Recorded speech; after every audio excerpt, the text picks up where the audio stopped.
Жители Коми продолжают выбор объектов для благоустройства в рамках проекта формирования комфортной городской среды в 2022 году. Онлайн-голосование, напомним, проходит на портале 11.городсреда.ру. Участвуют сразу 7 городов: Воркута, Ухта, Сосногорск, Печора, Усинск, Инта и Сыктывкар.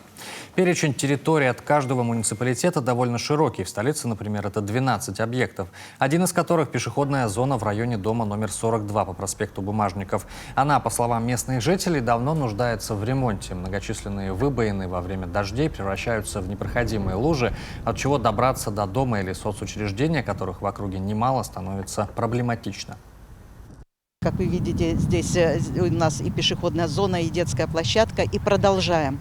Сейчас самое главное, это чтобы все пришли и проголосовали за наш проект, потому что наша знаменитая лужа давно просит, чтобы ее убрали. У нас здесь замечательная пешеходная зона, которая идет и как раз в спальный район 3-го микрорайона, и как раз в центр Эжвинского центра комикультуры, где мы все ходим. И вот здесь вот на этой площадке проходит очень много мероприятий, как с детьми, так и со взрослыми.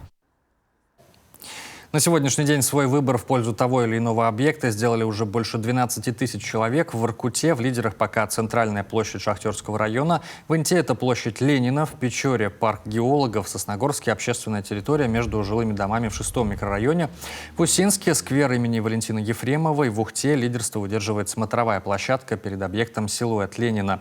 Ну а в Сыктывкаре площадь перед Свято-Стефановским собором. Внести свою лепту может каждый. Онлайн-голосование продолжается до 30 мая.